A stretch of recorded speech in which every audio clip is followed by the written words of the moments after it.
ناظرین، آج کی اس ویڈیو میں ہم اجمیر شریف کی پوری اتہاس کے بارے میں جانیں گے اور ساتھ میں یہ بھی جانیں گے کہ اجمیر جو کہ راجہ پرتھوی کا گڑھ اور اپنے وقت کا سب سے بڑا مندر تھا، وہ درویش کی درگاہ کیسے بن گیا۔ اجمیر میں اس وقت ایک مندر تھا جو اجمیر کا سب سے بڑا مندر تھا اور صرف راجاؤں اور رانیوں کی عبادت کے لیے مخصوص تھا۔ مندر کے ساتھ ہی ایک تالاب تھا جس کا نام انا ساگر تھا۔ ہندو اس تالاب کے پانی کو انتہائی مقدس خیال کیا کرتے تھے۔ ان کا عقیدہ تھا کہ جو اس تالاب میں غسل کر لے اس کے سب گناہ جڑ جاتے ہیں۔ اس مندر میں رات کو اتنی چراغ جلتے تھے کہ صرف ایک ہی رات 3.5 مان تیل ان چراغوں میں استعمال ہوتا تھا۔ ارد گرد کے کئی دیہات مندر کے نام تھے، یعنی ان دیہات کی آمدن ان مندر پر خرچ ہوتی تھی۔ مندر میں ہزاروں ملازمین تھے جن کا کام آنے والوں کی رہنمائی کرنا تھا کہ کون سا خدا بیٹے عطا کرنے والا ہے، کون سا دیوتا صحت اور تندرستی کا مالک ہے اور کس مورتی کی پوجا کرنے سے دولت مہربان ہوتی ہے۔ خواجہ غریب نواز رحمت اللہ علیہ اس مندر میں تشریف لے گئے اور انا ساگر سے کچھ فاصلے پر چٹائی بچھا کر اپنی مریدوں کے ہمراہ بیٹھ گئے۔ عصر کا وقت قریب تھا، لہٰذا آپ رحمت اللہ علیہ نے حضرت قطب الدین رحمت اللہ علیہ سے اذان دینے کو کہا۔ کفر و شرک کے گڑھ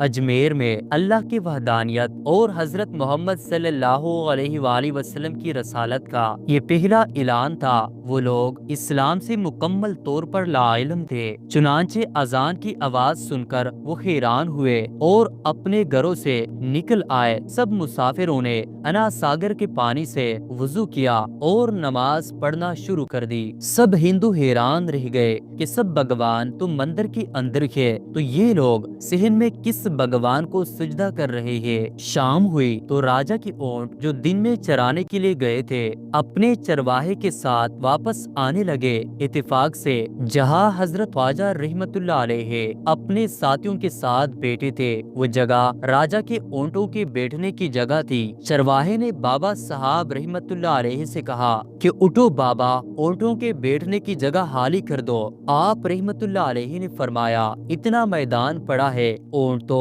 کہیں بھی بیٹھ جائیں گے، کیوں مسافروں کو تنگ کرتے ہو؟ وہ لوگ نہ مانے اور مسلسل اصرار کرتے رہے کہ اونٹ اسی جگہ بیٹھیں گے۔ آخر انہوں نے بہت بدتمیزی سے کہا یہ راجہ کے اونٹوں کے بیٹھنے کی جگہ ہے اور ادھر راجہ کے اونٹ ہی بیٹھیں گے، تم لوگ کہیں اور ڈیرا لگا لو۔ آخر آپ رحمت اللہ علیہ نے اٹھتے ہوئے حضرت قطب الدین رحمت اللہ علیہ سے فرمایا اٹھو قطب الدین، یہ کہہ رہے ہیں کہ یہ اونٹوں کے بیٹھنے کی جگہ ہے، تو چلو اب یہاں صرف اونٹ ہی بیٹھے رہیں گے۔ یہ کہہ کر آپ رحمت اللہ علیہ اپنے ساتھیوں سمیت وہاں سے اٹھ گئے۔ اگلی صبح جب اونٹوں کو چرائی کے لیے لے جانے کا وقت آیا اور چرواہے نے اونٹوں کو اٹھانا چاہا تو انہیں پتہ چلا کہ اونٹ اٹھنے کے قابل نہیں رہے۔ انہوں نے اونٹوں کو مار مار کر زبردستی اٹھانا چاہا لیکن وہ بیٹھے ہی رہے۔ چرواہے پریشان ہو گئے کہ جو ان کے ایک اشارے پر اٹھ کھڑے ہوتے تھے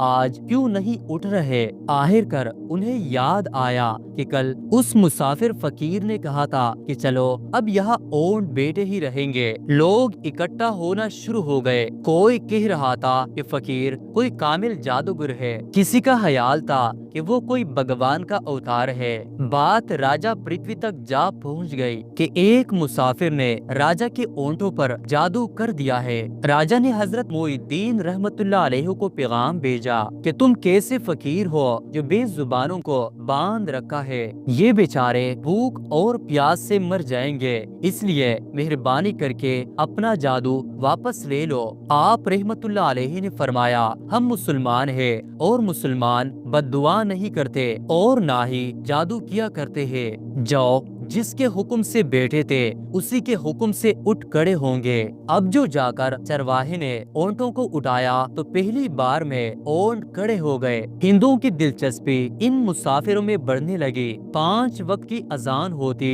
اور نماز ادا کی جاتی۔ آخر راجا تک یہ بات پہنچ گئی اور اس کو شکایت کی گئی کہ یہ جو فقیر آئے ہیں سب کے سب مسلمان ہیں، 5 وقت اذان دیتے ہیں اور ہمارے پوتر تالاب کو ہاتھ منہ دھو کر گندا کرتے ہیں، ہمارے دھرم کے خلاف باتیں بھی کرتے ہیں، کہتے ہیں کہ یہ مورتیاں پوجنے کے قابل نہیں، یہ تو محض پتھر ہے، اس لیے انہیں یہاں سے اٹھا لیا جائے۔ راجا پرتھوی نے فقیروں کو پیغام بھجوایا کہ تم لوگ گوشت کھاتے ہو، ہمارے دھرم کے خلاف بولتے ہو اور تو اور ہمارے پاک تالاب کو اپنے ہاتھ منہ ڈال کر ناپاک کرتے ہو، جو ہم برداشت نہیں کر سکتے، اس لیے تم یہاں سے چلے جاؤ۔ آپ رحمت اللہ علیہ نے فرمایا کہ اور بھی تو اتنی دنیا آتی ہے، ہمارے پانی لے لینے سے کون سا کوئی کمی آ جائے گی، لیکن وہ کہنے لگے وہ سب ہمارے اپنے دھرم کے لوگ ہیں اور تم دوسرے دھرم کے ہو، آئندہ تم لوگوں نے تالاب کو ناپاک کیا تو ہم سختی سے پیش آئیں گے۔ آپ رحمت اللہ علیہ نے حضرت قطب الدین بختیار رحمت اللہ علیہ سے فرمایا، قطب الدین شاید یہ لوگ آئندہ ہمارے پانی لینے پر کوئی فساد برپا کریں گے، جاؤ ایک مشکیزہ پانی لے آؤ تاکہ ضرورت کے وقت کچھ پانی تو موجود ہو۔ لہٰذا حضرت قطب الدین رحمت اللہ علیہ نے ان سے فرمایا چلو ہم مشکیزہ بھر لیتے ہیں۔ ہندو اس شرط پر مان گئے کہ تمہارا جسم پانی سے نہ چھوئے۔ حضرت قطب الدین رحمت اللہ علیہ تالاب کی سیڑھیوں پر جا بیٹھے اور مشکیزہ پانی میں ڈبو دیا۔ جب وہ بھر گیا تو حضرت قطب الدین رحمت اللہ علیہ نے وہ مشکیزہ اوپر کھینچا، لیکن جو ہی مشکیزہ پانی سے باہر آیا انا ساگر کا سارا پانی خشک ہو گیا اور جل کی تہ میں خشک ریت اڑنے لگی، گویا سارا انا ساگر مشکیزے میں بند ہو گیا۔ انا ساگر کا خشک ہونا تھا کہ پورے اجمیر میں کوہرام مچ گیا، گلیوں محلوں میں چیخ و پکار اور آہ و بکا شروع ہو گئی۔ وہ رو رہے تھے کہ ہم جو گناہوں کی گٹھڑیاں لاتے تھے اور انا ساگر میں غسل کر کے ان سے چھٹکارا پا لیتے تھے، اب ہم گناہوں کو بوجھ لیے کدھر جائیں گے؟ سارے علاقے میں خبر پھیل گئی کہ مسافر فقیر نے جادو کے زور سے انا ساگر کو خشک کر دیا ہے۔ راجا پرتھوی اس نئی صورتحال سے بہت پریشان ہوا، اس نے اپنے وزیروں کو بلایا، سب نے یہی کہا کہ فقیر یا تو جادوگر ہے یا پھر واقعی کوئی کامل فقیر ہے۔ ساتھ ہی ان کی پریشانی بڑھ گئی کہ اجمیر کی رونق تو تھی انا ساگر کے دم سے، اس کی وجہ سے لوگ دور دور سے اجمیر آتے تھے اور اپنا ایمان تازہ کر کے لوٹتے تھے۔ انا ساگر کے خشک ہو جانے سے ہندو دھرم کو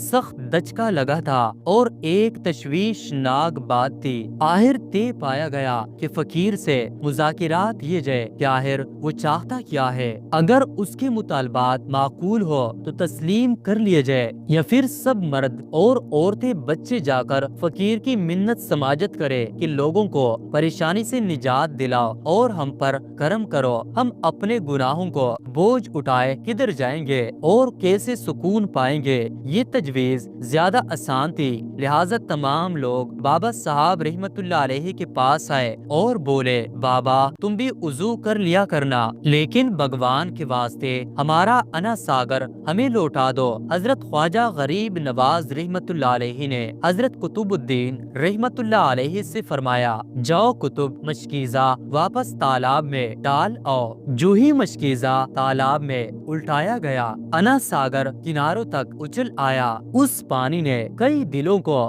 دو ڈالا۔ ہندو قوم کی اپنی تاریخی کتابوں میں بھی ہندو مورخین اس بات کو تسلیم کرتے ہیں کہ اس شام 32,000 ہندو کلمہ پڑھ کر مسلمان ہو گئے۔ ان ہندوؤں کے مسلمان ہو جانے سے ہندو پنڈتوں اور عام ہندوؤں پر بھی غم و غصے کا طوفان اٹھڑا ہوا اور وہ سوچ میں پڑ گئے کہ فقیر اگر کچھ دن مزید ادھر رہ گیا تو دیوی دیوتاؤں کا تو نام لینے والا بھی کوئی نہیں رہے گا۔ لہٰذا لوگوں نے راجا کو مجبور کیا کہ چل کچھ کیا جائے۔ راجا نے مندر کے بڑے پنڈت رام دیو کو بلایا اور اسے بابا صاحب رحمت اللہ علیہ سے مناظرہ رکھ کر جلد از جلد انہیں شکست دینے اور اجمیر سے باہر نکال دینے کا حکم دے دیا۔ رام دیو اپنے وقت کا مانا ہوا پنڈت تھا، جس کی علمی قابلیت کی دور دور تک دھوم مچی ہوئی تھی۔ دراصل پنڈت شیطانی اور جادوئی طاقتوں کا مالک تھا۔ اس نے راجا پرتھوی کو یقین دلایا کہ جلد ہی راجا کوئی اچھی خبر سنے گا۔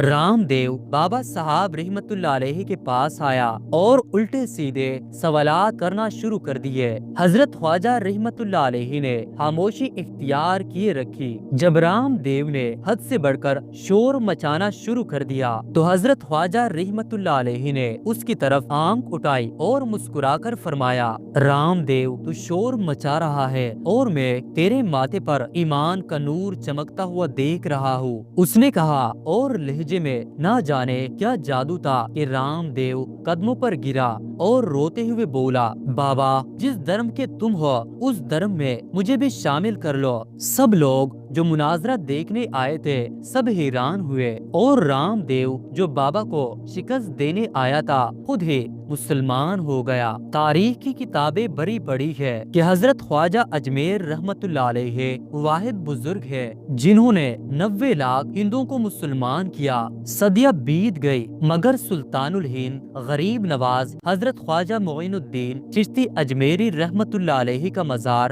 آج بھی اجمیر شریف راجستھان انڈیا میں موجود ہے، جہاں بلا تفریق رنگ و نسل اور مذہب کے عقیدت مندوں کا جم و غفیر حاضری دینے پہنچ جاتا ہے۔ سبحان اللہ۔